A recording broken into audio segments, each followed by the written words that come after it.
It's time to welcome mystery writer Kim Hayes on today's Big Blend Radio Champagne Sunday show.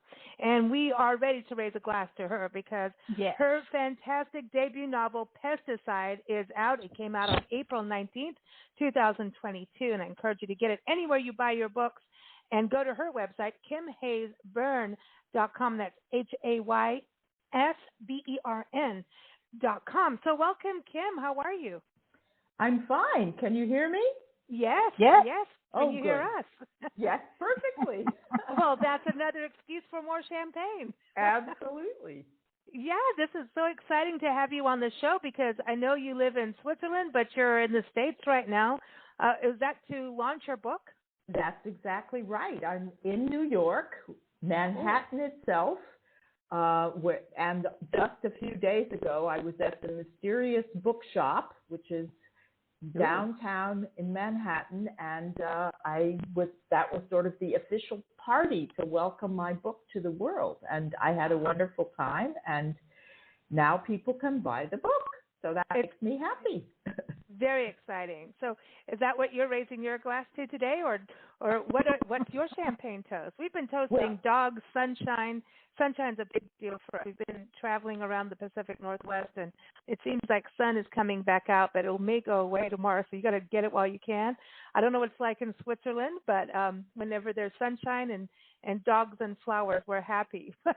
Well, my sister lives in Olympia, Washington, so I know about living in the Pacific Northwest and not always having sunshine, and that when you do, you have to be very happy and take advantage of it. That's right. But, yes. I do have a toast, and so many things have gone well for me recently that I could toast and toast for the whole program, but I guess the person that I want to toast the most is a man named Dan Mayer, who is the editorial director of the company that publishes my book, the publisher, I guess, I should say, that is called 7th Street Books. And in November 2020, a long time ago, I received an email in the evening from Dan Mayer, who was the editorial director, that I had sent my manuscript to at this publisher, and he wrote me back and said, in so many words, I can't wait to publish your book. Ooh. Please tell me you haven't given it to anyone else. Ooh. And I hadn't, and he was my hero. So that was a wonderful moment. And even though it's a while back now, he's still the person that is responsible for me getting published. So I raise a glass to him. Awesome. Oh. We raise a glass to him, too, because it's really special to find publishers and for that connection. And, just for authors getting out there, it's such a difficult road. And then fiction is even harder than nonfiction. Yeah. And so I know Nancy's been raving and raving about Pesticide. And I think she's very excited because this is an actual series, right? So she gets to have more coming up.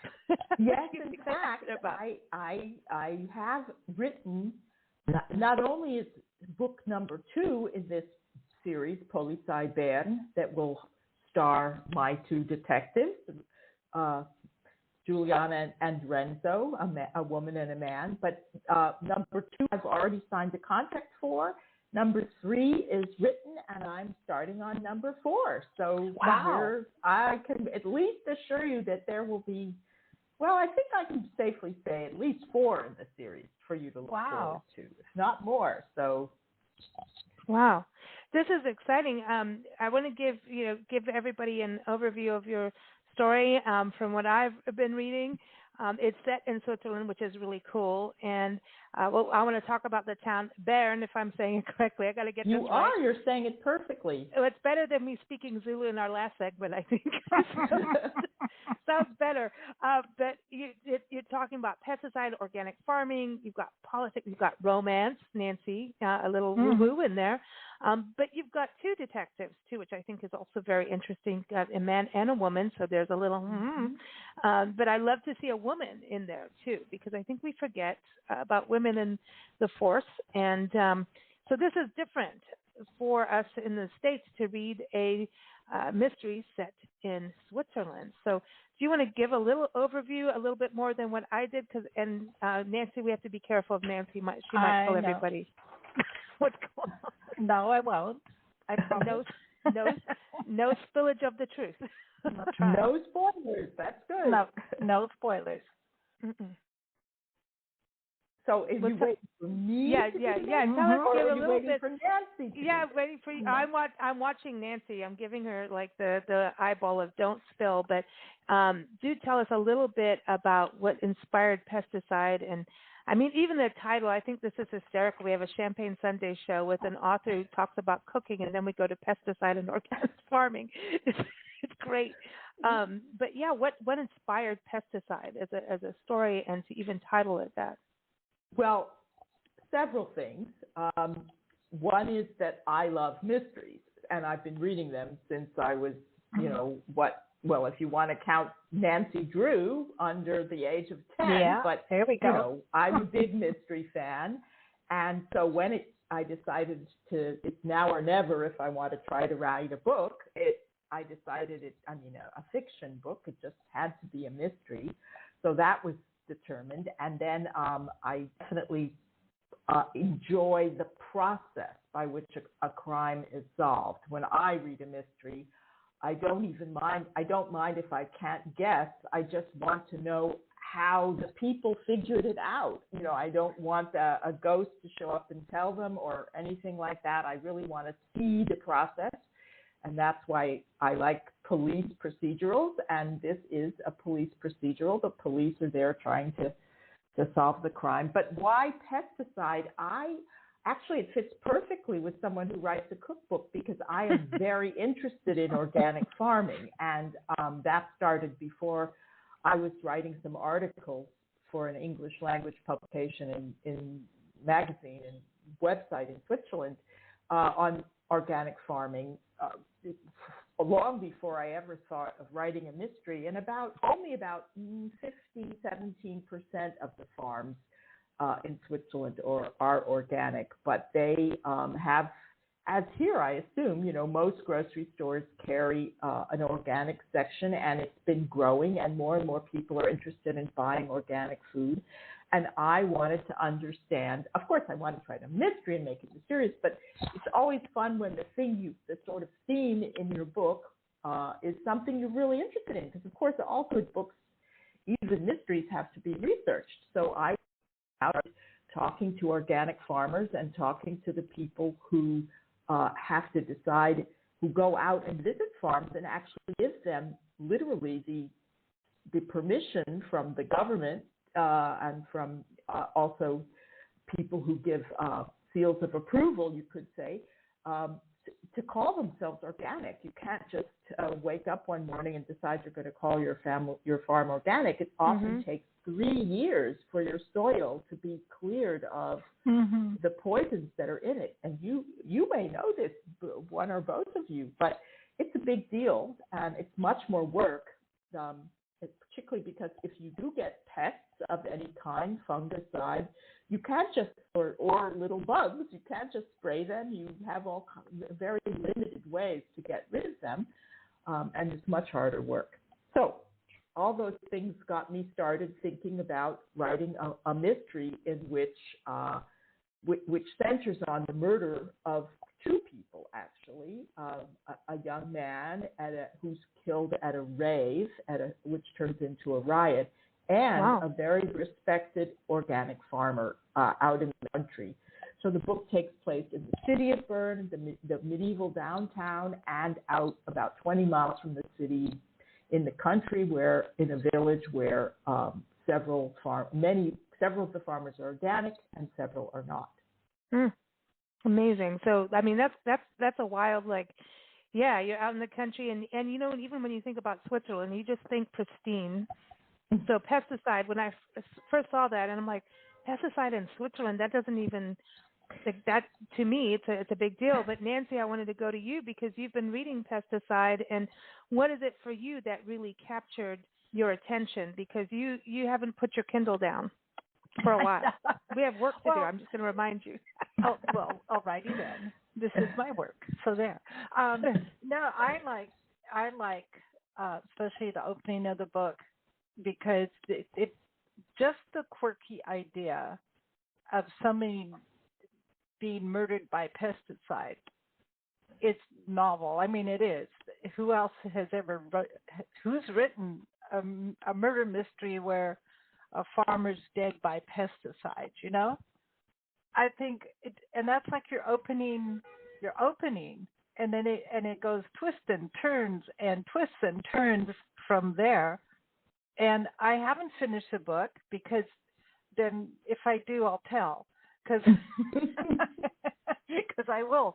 But it really moves really fast, and I like that because I mean it is a real page turner, and I can't wait to figure out. I have my ideas, but I can't wait to find out who did what to whom and why. You know, because it's building, and it's building fast. But you know, if I had finished the book, then I would tell all, and everybody would get upset. So it is a book that can read and not feel like it's an encyclopedia. You know, this is, and yet the idea of organic farming is there drama between farmers. Like if you have a farm next and yours is organic and you're next to somebody who isn't and they do crop dusting, are you thinking that pesticide doesn't end up on your farm? There's all sorts of avenues here, which is what makes it really interesting. That's what I like about it.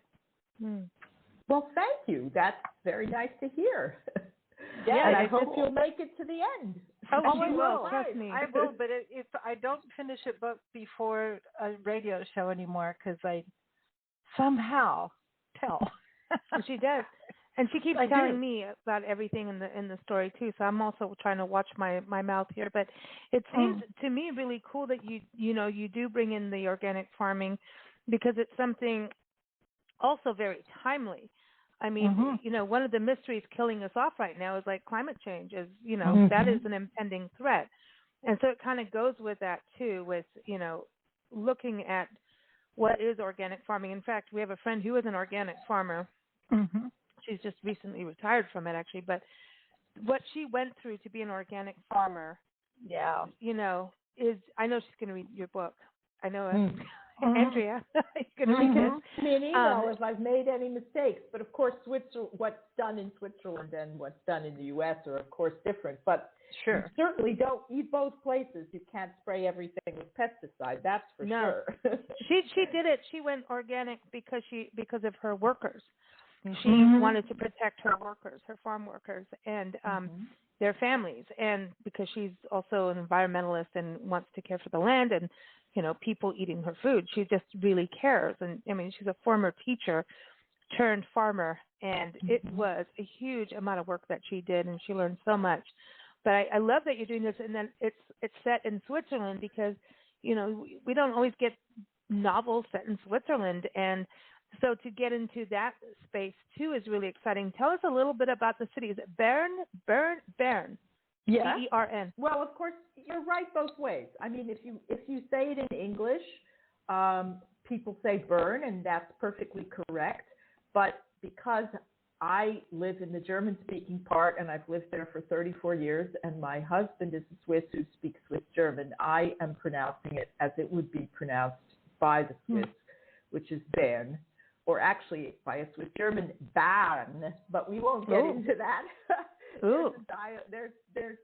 We have a complicated dialect of German that we speak, but that's another issue. Although at the beginning of the book, I do talk, if anyone wants to bother to read it, there are some guidelines on how to pronounce things the way a Swiss does, just because even though the book's in English, you've got all the streets and all of the plazas and all of the places that are in German. So it's helpful to know. I had a lot of fun writing a book about Bern. I have lived there, as I said, for 34 years.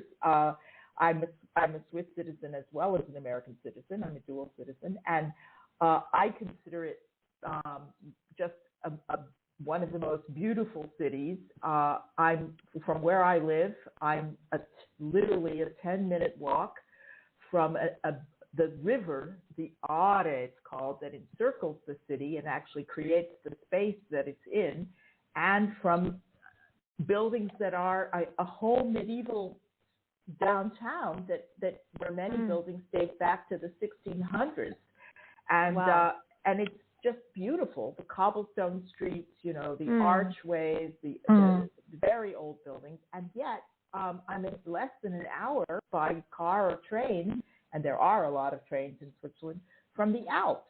So that is actually, there's Alps on one side, which are very tall mountains, more sort of like the Rockies, and I'm less than an hour on the other side from the mountains that are more or less like the Appalachians, which are called the Jura Mountains.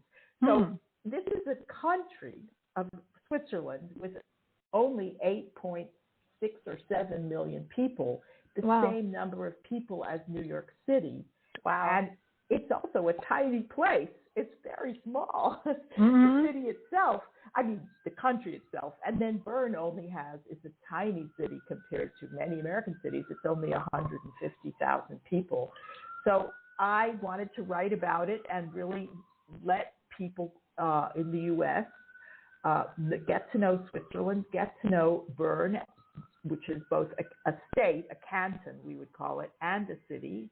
And I hope, Nancy will be able to say when she finishes, if I've accomplished that. But I wanted to share the beauty and the excitement and the complication. I think people think of Switzerland as a very, frankly, I think people think of Switzerland as banks and boredom and chocolate. But you're bored if you're not eating chocolate or making money. And of course, it's a much more complicated place to that, with crime and riots and very good things too, but there are just good things that happen, and certainly not boring, I can tell you that. Well, where your characters are really live. They're real to me. Thank you. Yeah, no, I'm really enjoying it. Did you fashion your characters after people that you know? It's always interesting, isn't it?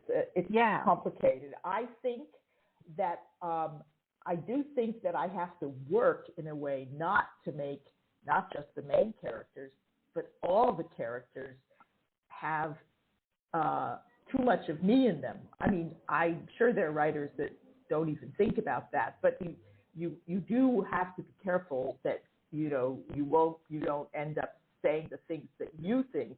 Of course, you're not likely to do that with your evil villains, but still, you never know. You never know. I did not fashion these people after anyone, my two main characters at least, which are the older woman detective. I say older. She's only 40.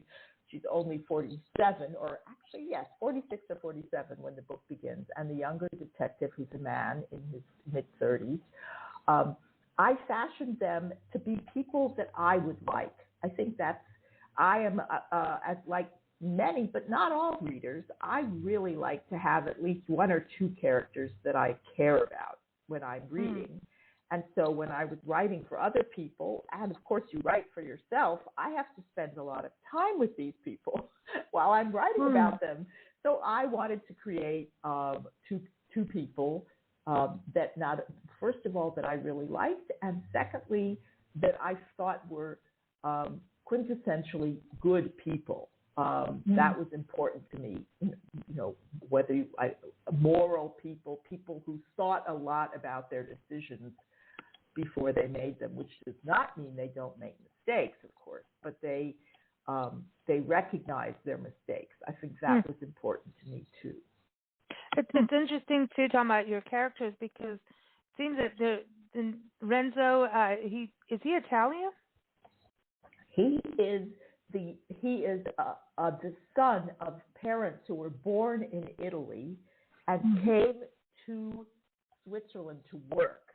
This was very true, although now Italy isn't particularly poor. in the 50s and 60s and 70s, many Italians came to Switzerland because they could get very good jobs there.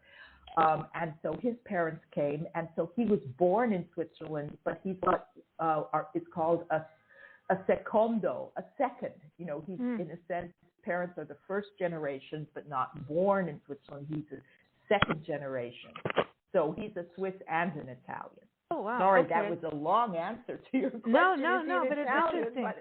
But he's a double. He has a double perspective. So I like the fact that he sometimes is mostly Swiss and he speaks German with everyone, but he speaks fluent Italian. And sometimes in the book, the Swiss do something that he finds so Swiss that he just rolls his eyes to himself. Mm-hmm. Just, oh my goodness! Because he's like, why did they Italian put holes heart, in the cheese? Yeah. Why is there holes in the cheese?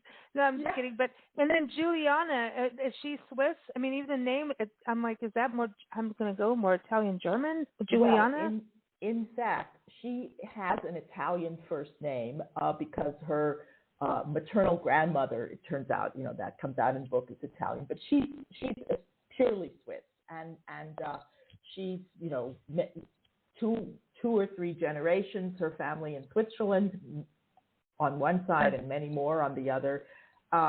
So yes, she is from Bern and knows the city very well and grew up in it.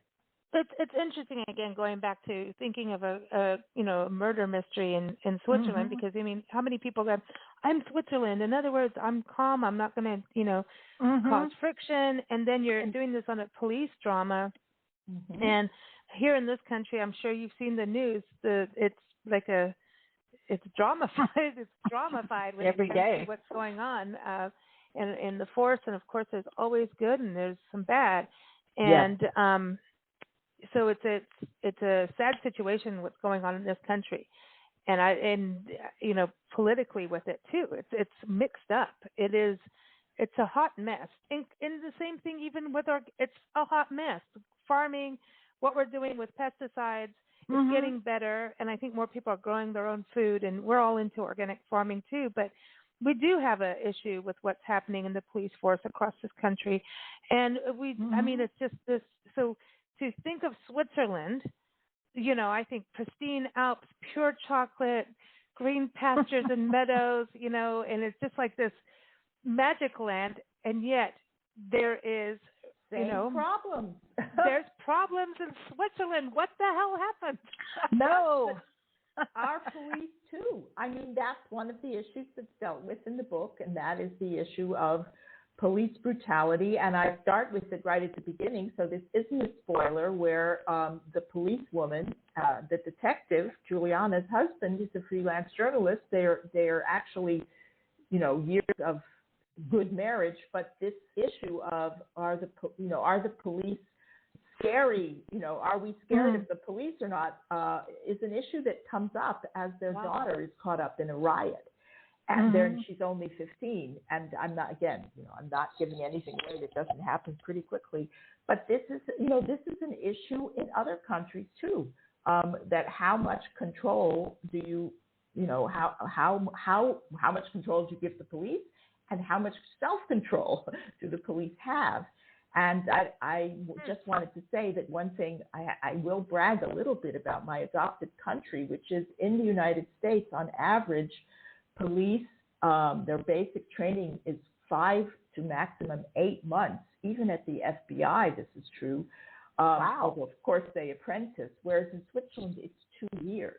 And I do think that that's a simple thing. But, when people spend, and I'm not talking about the detectives, I'm saying when the average uniformed policeman or policewoman spends 2 years training to become a police officer before starting to work with a more experienced person and having, in a way, a kind of apprenticeship on the job, which all police do. I do think that is going to help with the whole issue of self-control and how you react to things appropriately. But even when you have 2 years, you can also, a riot is a scary thing. I think we can always see both sides, for example, of the problem. I found it interesting in a way. I felt like I went back and started again. I'm like, okay, just to make sure that I didn't read incorrectly. I kind of felt like Giuliana, her personality, maybe most authors would have assigned to her husband, and her husband's personality would be assigned to her, especially when it comes to the daughter gets into trouble at a riot and how both parents react. I felt like she reacted more like a husband would react, and he acted more like the mother would react. Well, don't forget that he has raised the children, because there was no way in their lives that she could be, they're a couple example to me of a couple that has tried to make it work successfully for a woman to have a job as in the police, because that's a job where you work all night, you work weekends, sometimes you work terrible hours.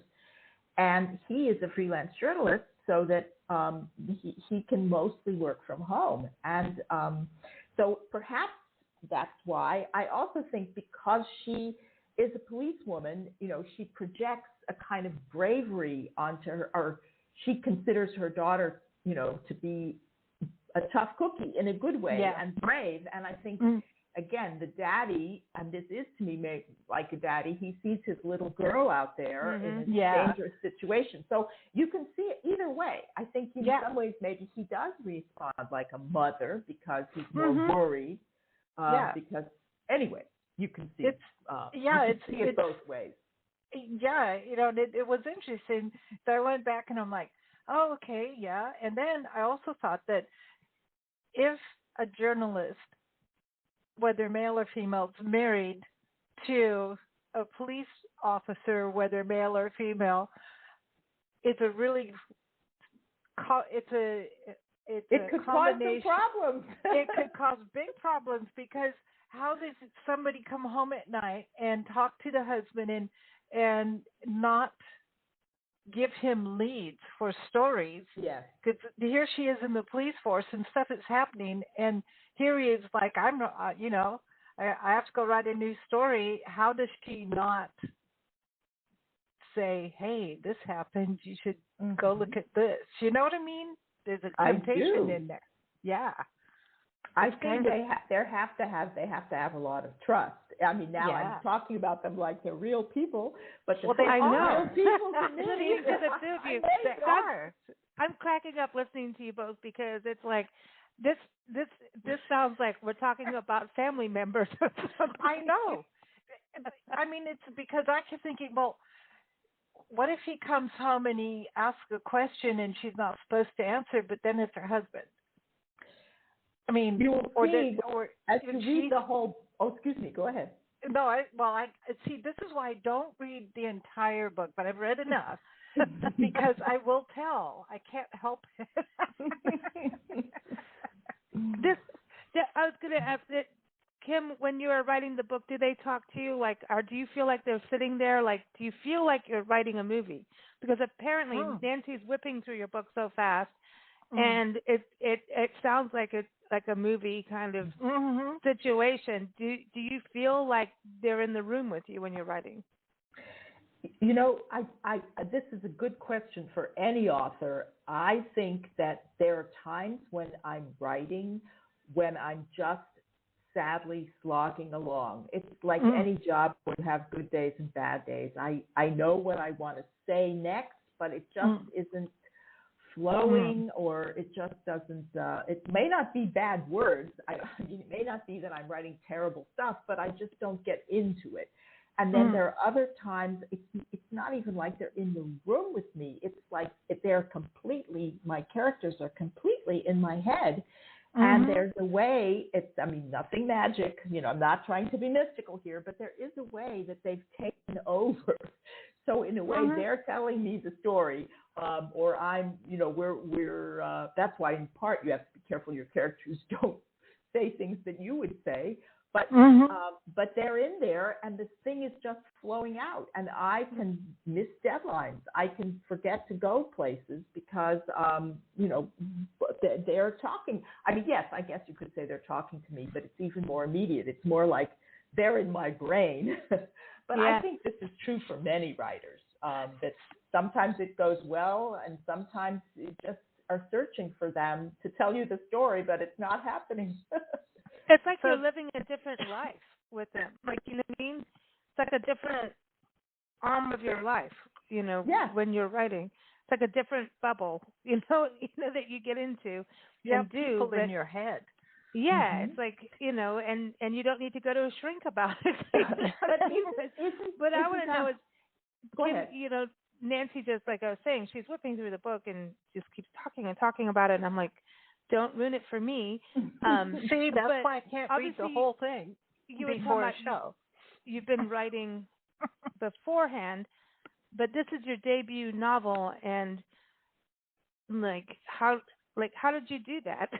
How did you make it so good so fast? Like, you know what I mean? How can, it's like when you do a debut novel, it's like, okay, I'm going to write a book, and that's a huge thing to do. Writing is a painful process, and even though you could be excited you have the ideas, but to get it out and do it and then refine it and edit and then you have to go through that editing process, which really sucks, unless some people like it, I suppose, but there's babies that get cut out, things that you want in there. The editor goes, no, that's coming out, and that sucks. But how do you go to do a debut novel and it be so good, from what Nancy's telling me and from what I'm reading and all the different praise? I mean, obviously you're kicking butt with this, but it's not overnight. I know it can't be. I'm going to feel bad about the rest of my life. I don't have to work that hard to get there.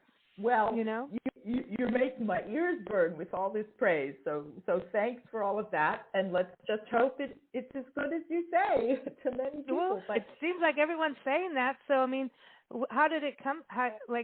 Well, let me tell you. This should make you feel better. First of all, I started writing in 2012. Okay, and I didn't start writing this book. The book that I started writing in 2012 is going to be the second book. I mean, it is coming out. Oh, it's wow. The second book. So I wrote that book, and it was much too. So, I mean, I made all the mistakes. I made lots of mistakes. It wasn't like it was a magic thing. I made it about not quite twice the length of this one, but much longer than anybody would ever publish a mystery. Well, Elizabeth George writes very long mysteries, but she's already successful. An unknown mystery writer can't write, a 500-page mystery. It's unheard of. So I had worked on that for 2 years, but then I really had to set it aside. And it got better, but I still didn't think, it still wasn't there. And then I started to write this one. And I worked on it, and I got lots of opinion on it. And I, as you say, I revised. I spoke to someone who is actually helps to edit things professionally, and got some advice from her. I worked on Pesticide, and then I put Pesticide aside and went back to the first one and got that, once with what I'd learned from Pesticide, the second book, nobody's read it except me, but that the second book is now fixed. And then, still not having a publisher, I wrote a third book, which was the easiest one to write, I have to say, because, I don't mean it was easy. It's never easy. Writing books isn't easy, but you learn with every book. So don't believe that it was all, just flowed out of the pen like magic, or actually the pen. I'm being metaphoric. I write on the computer like most people do. But anyway. Do you write something and then maybe a couple hours later or even the next day, one of your characters say, I would never do that, or I would never say that? Ooh. And you have to think about it and go back and say, oh, let me change that up. Well, that's interesting, very interesting, but not quite that directly. What could happen is that I would be more likely to write another chapter or two and feel as if what had happened, including what the person said, didn't fit anymore. So sometimes it makes sense that as you keep writing, you think you know where you're going, but suddenly you find yourself going someplace else, and then something, it could be something simple like we're going to do that Tuesday and they do it Wednesday, but it could be something much more complicated like, that there's a whole conversation about some person that you decide, I'm not going to put that person in anymore. So you just, you are constantly going back. But if I were giving writers advice, though, I would actually say go back as little as possible at the beginning because you can just get bogged down and just try to get something out there. And then you go back and say, oh, no, this doesn't make sense anymore. But yes, you're always having to change your mind about what you think is going on. Yeah, because sometimes I feel that the characters start telling the author, I'm doing this. I know what you mean. I mean, in a way, yes, that they, you just decide that, again, are they telling you? Yes, in a way they are telling you. I don't want that to happen. I want something else to happen. That's funny. That is funny. Okay. Yeah, but that's what I think your characters really do come alive, and your book is written so your characters are very alive. Who would you pick, actor-wise, to play Renzo and Giuliana? Well, now the part of the problem is, I'm really, this is, you're going to have to help me, Nancy, because you're reading the book.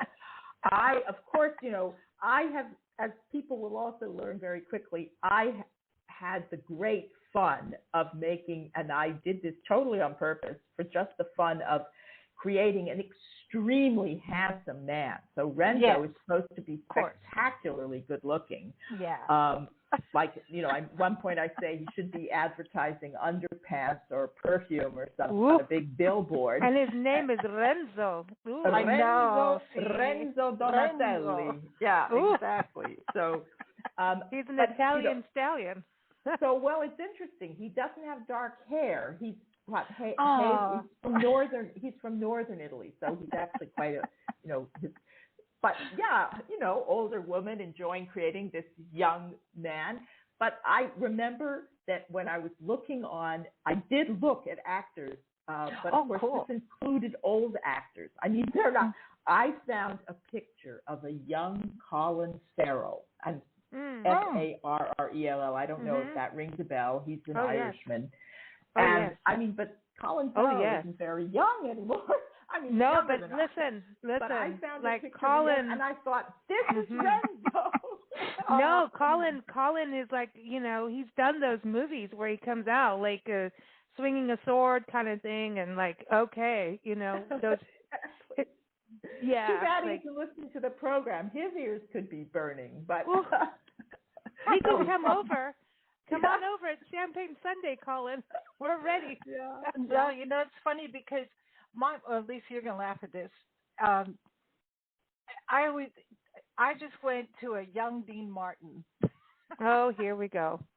Because you were thinking Italian, of course. Yeah. Well, and listen, that's the problem with casting characters you really like, including Harry Potter, anybody. You cast them in a movie, and you've lost, as soon as you see the movie, your first thought is, that's totally wrong.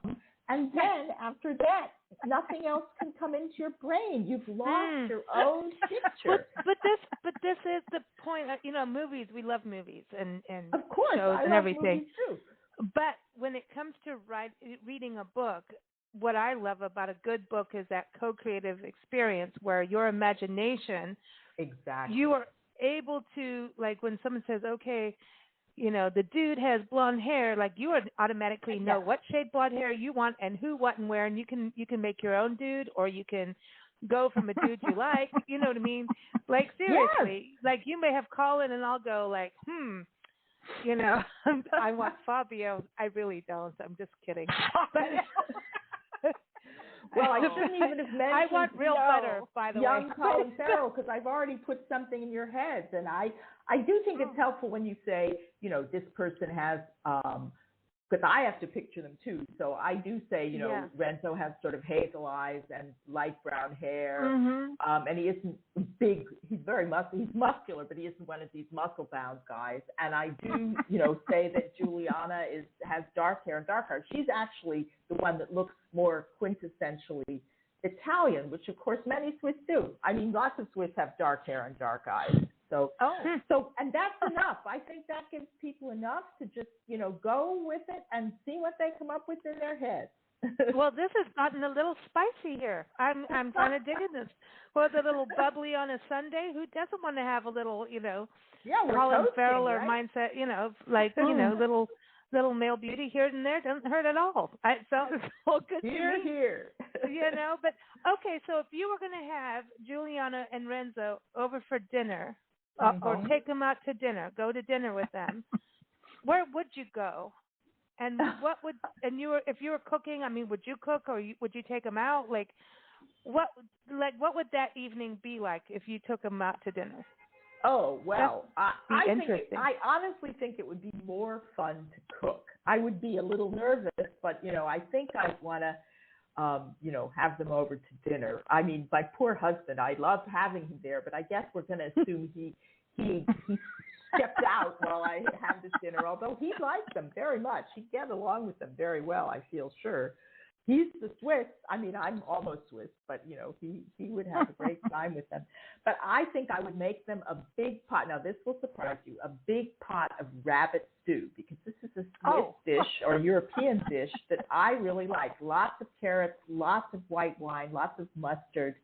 You saute the pieces of rabbit, and then you fill up the pot with all kinds of good things, vegetables and mushrooms. And then I would really enjoy asking them about their families. One of the things I've done is give each of them kids. And I mean, of course, I should ask them about their cases and all, but hey, I'd start with their kids because I really had fun giving them families. And I think, policemen very rarely there are many exceptions, but many detectives. Imagine Jack Reacher, lead child Jack Reacher with a couple of kids. I mean, it just doesn't fit, right? And and so I wanted to have detectives and police that you humanize them. You know what I mean? Yes, I don't mean that wrong. Families. And they're regular people. Yeah. But not regular jobs. Yeah, I think not regular jobs. Right, but I think that's why I'm saying you're humanizing them, and I don't mean this wrong about policemen or women. I mean that, it's the same thing with our military. It's the people in the uniform, and they become almost like a robot in our eyes, like that's the people doing that over there, and we're forgetting about that human connection of family and what happens on the front lines, what happens when they're late or in danger. And, the families feel all of that. I mean, imagine, if you're a child and your dad or your mom is out there in the field, present danger every single day of their life, and you respect that, but there's a fear. Absolutely. And sometimes that fear becomes real. So I think it's so important to bring that humanity part in. And so we can also understand a little bit more. Obviously, we do have some very bad police people in the world, and they need help, and we need to stop hurting people over racism and anger and issues. And I think part of the problem is that distance. And if we were more connected to our police force and their families, maybe things wouldn't get so derailed at times. If, the greater populace had that human connection. And I think we've lost that human connection. It just is like, you're over there, we're over here. And I think that's a big deal. So I think what you're doing about bringing families in is an important thing. I'm glad. I really wanted to do that because I think so often, I'm now not talking about reality, but even in books, if the police person is an alcoholic or the police person has drug problems and these things happen. They happen to everybody. And I'm sure in a stressful job like a police But I mean, we could probably sit here, if we're big mystery readers, could probably sit and list detective who has some sort of mental, I mean, in books, this is mental problems, alcohol problems, drug problems. It's, some kind of really is alone, can't connect with anyone, and is isolated. And I thought, look, there are people like that out there in all fields, in all professions. But I want to have some police people that are just struggling with having a very difficult job and trying to have a normal life.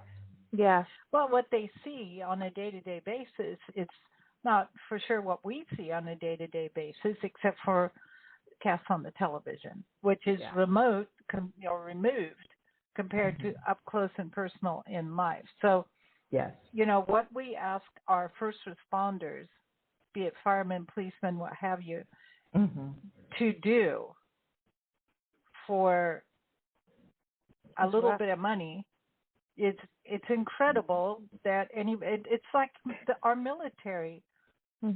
Forgetting to show respect for our military is criminal to me, because they put themselves in danger on a day-to-day basis. Absolutely. And we kind of take it for granted sometimes. We have in this country just lately defund the police, and I'm like, what? Are you crazy? We need to take care of the ones that are bad. That is really that situation is bad, and wrong. But I mean, we've been in cities where they did defund the police, and that's not working very well. You don't defund, you fix. Yeah, you fix. And I think that's again, doing these stories.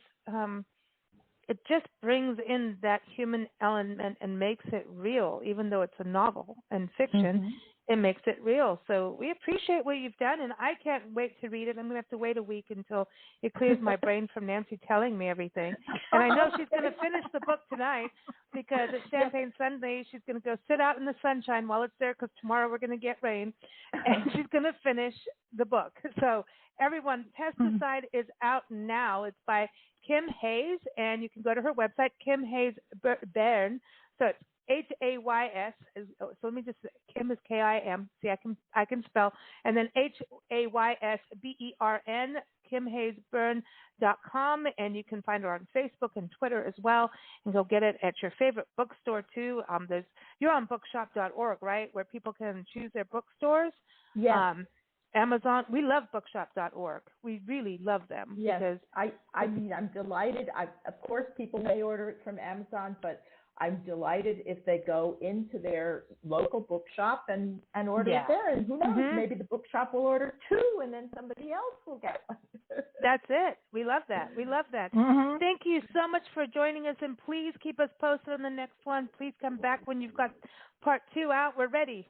Oh, okay. I want to read it. Thank you, Nancy. Thank you, Lisa. It was such a pleasure to talk to you. Too, and champagne toast to you. Thanks so much, Kim. Thank you. Bye-bye. Bye.